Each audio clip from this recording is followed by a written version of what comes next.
À l'entretien, mon employeur m'a demandé de créer une auto-entreprise, voilà, pour être auto-entrepreneur et pour pouvoir travailler avec lui.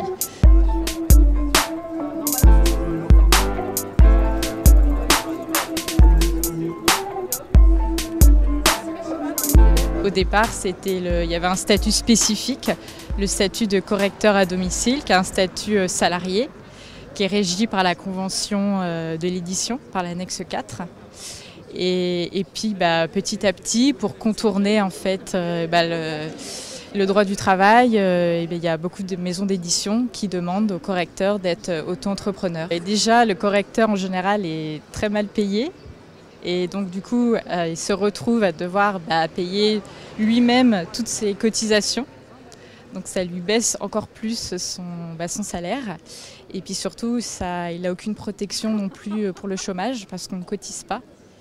Et bien aussi, du jour au lendemain, il peut se retrouver sans rien, comme il n'y a pas de relation comme avec un contrat de travail. Je savais que c'était quelque chose d'assez courant, donc je n'ai pas été surprise.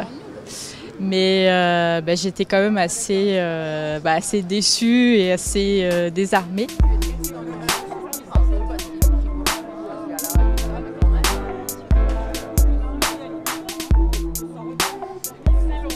C'est quand même un métier qui demande beaucoup de concentration,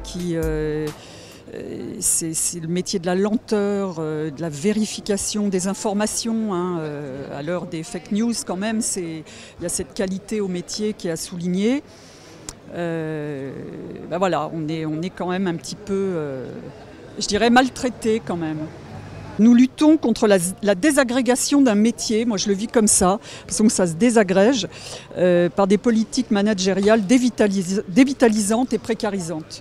Et vraiment, je suis triste de quitter ce métier et de laisser à mes jeunes collègues ça, pour lutter contre la micro-entreprise notamment, qui est en train de gangréner, y compris ce statut de TAD, qui était quand même un maigre barrage contre la précarité. Mais bon. Je pense que les grands patrons de l'édition peuvent mieux faire, vraiment. Le problème numéro 1, c'est que la plupart des correcteurs qui arrivent sur le marché ne savent même pas ce qu'est le travail à domicile, ni qu'il existe une annexe de la convention de l'édition qui les concerne. Ensuite, les éditeurs ne le savent pas forcément eux-mêmes, et puis les services RH se gardent bien de les en informer.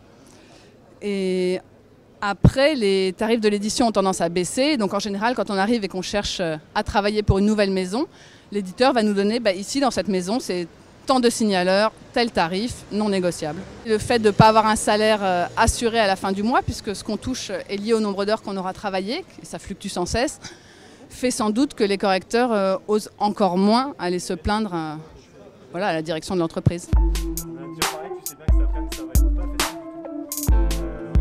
Ils veulent des salariés flexibles ou pas salariés. C'est tout le problème avec cette question du micro-entrepreneuriat.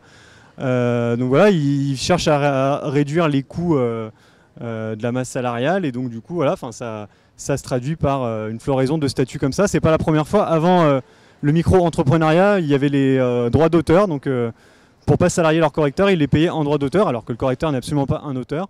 Et après plusieurs actions au prud'homme menées avec le soutien du syndicat d'ailleurs, plusieurs employeurs ont perdu sur la question des droits d'auteur et cette pratique a quasiment disparu aujourd'hui du métier.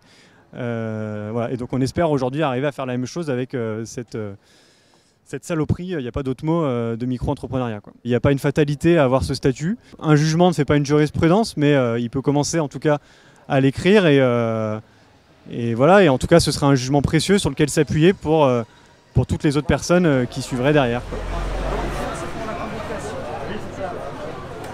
Vous êtes combien alors en tout ?